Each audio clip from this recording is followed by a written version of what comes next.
Бокс – это один из самых научных видов спорта. И изначально в его форму входит 9 наук. Ну, такие науки, как физика, математика, биология, химия, ну, они понятны. А вот такая наука, как, например, психология, в раздел которой входит и конфликтология, ее надо рассматривать с первых же тренировок. То есть знакомство уже начинается с психологии. Я бы сказал, что это наука о поведении человека, о поведении его души. Из чего состоит наша душа? 5 частей души. Первое – это, наверное, самоосознание. Это то, как человек сам себя осознает. Это его личная крепость, его личная позиция, то, каким он себя воспринимает. Если к этому рассказывать, вот мой тренер, первое, что меня потрясло, он спросил меня, вот есть 2 категории людей, сильные и слабые люди. Зачем нужны сильные люди? Тут первое, что приходит на ум, то, что сильные, наверное, должны защищать слабых. А что такое слабый человек? То есть это калека. Я встречал таких коллег, которые были невероятно сильны. Просто учили меня, что такое сила. Наверное, не это. Наверное, то, что слабый человек – это вот пьяница. Это порок, это слабость. Наркоманы – это тоже как бы порок, это тоже слабость. И если рассматривать с этой стороны, то сильный человек нужен только для того, чтобы слабый не уничтожил мир. Сила – это ум, сила – это наша прозорливость, умение того, как мы можем выживать. Второе, после самоосознания идет ваш характер. Именно характер – это умение бороться с противоречиями, потому что бокс в своей основе – это очень противоречивый вид спорта. И там, где обычному человеку, кажется невыносимо, для боксера как раз это то место, где он начинает сосредотачиваться, где все его части мобилизуются. Там, где всем страшно, боксер может сделать шаг вперед. Усиливать характер можно через свое отношение к предмету, к изучению своего предмета. В характер очень много входит. Все это проявляется в тренировках, все это видно. И тренер должен изначально построить методику, опираясь на ваш характер. Потому что упражнения в боксе есть очень сложные, есть очень простые. И вот этим вот апеллировать, чтобы раскрыть характер. Не стремитесь к индивидуальным тренировкам, пройдите сначала групповые тренировки. Потому что все золото, оно в коллективе. И вот когда, например, вас ставят сильным, очень сильным соперником, а вы как бы слабый, то в боксе сильный учится всегда на слабом. То есть если вы сильному дадите сильного, скорее всего, будет просто рубка, драка, потому что каждый будет доказывать, что он сильнее. А когда сильный изначально стоит со слабым, ему не надо доказывать, что он сильный. Ему надо просто совершенствовать свои как бы навыки, уже отталкиваясь от своего характера, передавая как бы опыт, показывая слабому, что может делать сильный, подчеркну, это мастер-класс. Он показывает и учит через назидание. То есть это очень спокойный момент, когда чемпион вам объясняет, что вот вам надо поправить стоечку или вот здесь чуть-чуть пригнись, тебе это поможет. Безусловно, это работает и срабатывает это лучше. Никогда слабый не сможет научиться у как бы себе подобного. Он всегда должен смотреть на сильного. Чтобы успокоить сильного человека, его надо поставить со слабым, чтобы он все свои навыки проверил.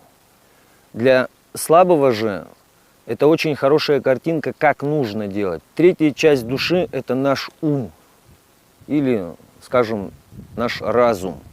Очень важная часть в боксе, потому что, если вы не умный, то вы не выживете.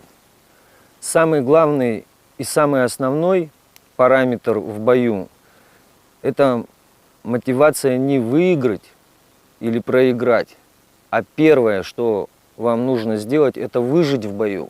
И поэтому здесь расчетливость ума, она просто в разы должна быть разогрета.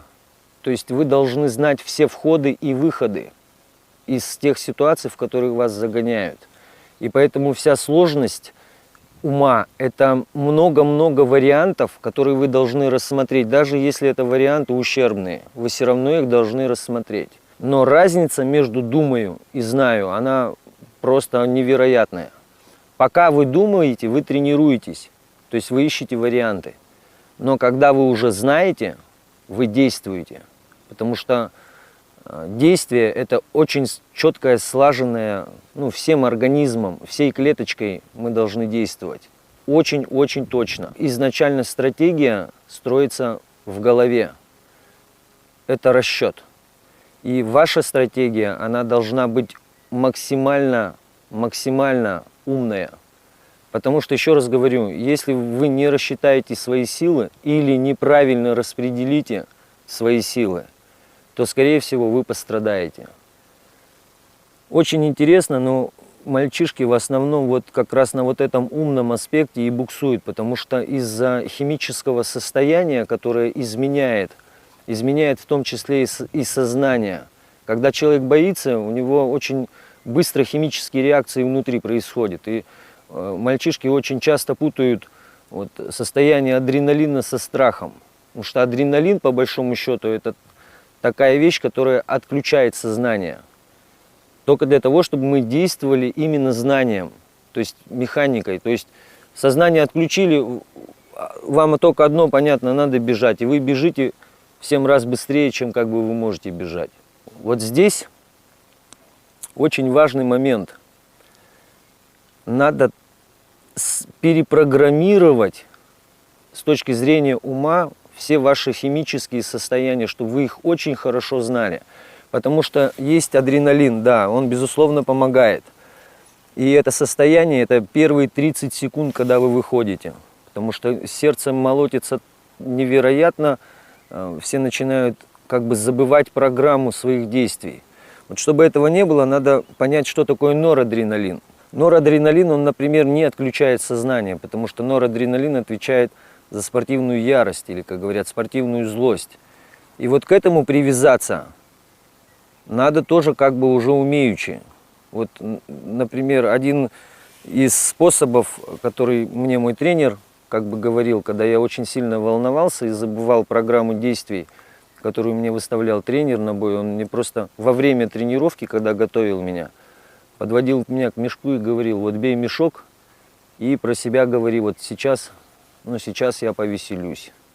То есть сейчас я повеселюсь. И вот под этот веселюсь, я вкладывал ту программу упражнений или серий, или каких-то ударных комбинаций, которые просто, когда я выходил в бой, я сам себе говорил: сейчас я повеселюсь, и вся программа у меня с точки зрения норадреналина, она я не забывал материал. То есть я как будто в тренировочном процессе все начинал делать с точки зрения уже максимума. Поэтому мозг, он должен во всех состояниях разбираться. Это очень важно. И еще раз повторю, то есть здесь задача тренера, квалификация тренера должна быть просто очень-очень высока. Потому что каждый тренер в первую очередь обязан быть психологом. В самом начале очень важно изучить методику тренера, чтобы эта методика помогла тебе разработать твою собственную методику. Вот что такое психология. Почему мы рассматриваем все эти части души? Потому что важно человеку укрепить до такого состояния, чтобы он нашел в себе внутреннего тренера, который ему подсказывает, который ему помогает, который его наводит на точные, проверенные вещи. В начале пути это сделать очень сложно, потому что незнание предмета, непонимание некоторых вещей, некоторых защит, некоторых форм, то есть очень сильно отвлекает. 4-я часть души – это эмоции. Это то, как мы себя выражаем. Или наоборот, то, что мы прячем от своего выражения. Наша радость, наши слезы, наши страхи – это все эмоции. И вот хотелось бы поговорить по поводу страха.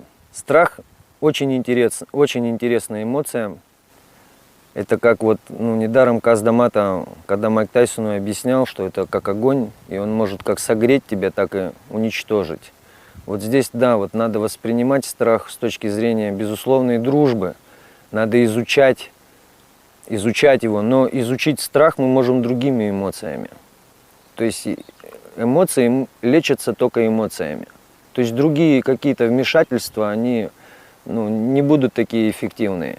Поэтому если человек боится, его надо успокоить. И успокаивать надо тоже эмоциями.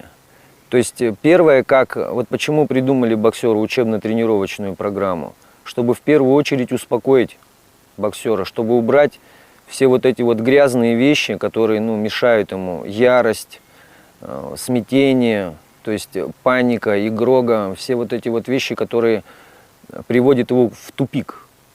Просто он останавливается, он не знает, что делать. Вот что делает страх. Он не просто сковывает, он ломает всю систему защиты. Страх можно победить опытностью, то есть это точное знание ситуации. Когда тебе будет страшно, ты не сможешь оперативно думать. Ты будешь опираться на те вещи, которые хорошо протренированы, которые хорошо прокачаны. Первое, как побеждается страх, это сила. Если человек сильный и думает про себя, что он сильный, у него есть больше шансов, потому что он уже надеется на свою силу. Скорость. Если человек, например, быстрый, вот в течение тренировочного процесса у него как золото вылезла вот эта вот скорость. Он очень быстрый. Это тоже может придать тебе некую уверенность и страх преодолеть. Все ваши вот эти вот мастерские фишки, которые мы нарабатываем с точки зрения мастер-класса, да, вот футболист берет, мячик набивает. Зачем он мячик набивает? Чтобы чувствовать себя уверенным. То есть уверенностью мы побеждаем страх. Мужчина в своем начале должен быть воином. Воин – это такое состояние тренировки. Нету войны, а человек к ней готовится. То есть готовится к той войне, которой нету. То есть он все варианты просматривает. Будет вот так, будет вот так, будет вот так. Солдат чем отличается? Тем, что ему дали ружье или автомат. Стреляй. Он стреляет, патроны закончились, все. На этом война закончилась. Ружье бросил, убежал. У воина не так. То есть сам по себе склад и характера, и ума, и самоосознания ведет его вот именно в самое-самое интересное пекло. Там, где все отступают, он не отступит. И вот здесь умение совладать со своим страхом – это умение выжить. Выживать – это очень серьезный мотив. Если вы будете зарубаться, опять-таки же с точки зрения эмоций, я его сейчас порву, я его сейчас одолею, но это неправильное восприятие, то есть неправильная оценка вашего партнера, потому что ваш партнер может оказаться очень хитрым, очень прозорливым. Поэтому надейтесь, парни, только на те вещи, которые вы хорошо знаете, которые вы хорошо умеете. Еще раз подчеркну, мастер-класс, он нужен, он и только он придаст вам уверенности, и ваш страх будет с вами дружить, он будет подсказывать вам, где надо, чего бояться. Пятая часть души – это совесть. В совесть, наверное, в совесть больше всего вложил сам Господь Бог. Потому что примеры совести – это как тот независимый судья, который в вашей жизни расставляет приоритеты. Первое, чему учат в боксе, одно из первых, это такая дисциплина, как уважение. Вы должны научиться уважать своего партнера, несмотря ни на что, уважать своего тренера, несмотря ни на что, уважать своего секунданта, своего товарища по команде, который помогает вам настраиваться на бой. Вы должны научить себя сами этому, через свою собственную совесть. Поэтому, как вы видите, все 5 частей души, они вовлекаются в развитие человека с помощью такого интересного вида спорта, как бокс. Боксер изначально носитель высоких стандартов. И все эти высокие стандарты, они прививаются. Высокие стандарты, например, я никогда не опаздываю. Я всегда раньше. Почему? Потому что я чемпион. Чемпион самый умный, самый сильный, самый красивый. То есть это те требования, которые человек должен к себе подводить с точки зрения психологии. Я не могу опоздать. Почему? Потому что я чемпион. Или я не могу делать гадостей. Почему? Потому что я чемпион. Я должен показывать свои сильные стороны. А наши сильные стороны – это как бы, ну, золото, серебро и драгоценные камни, которые скрыты в нас.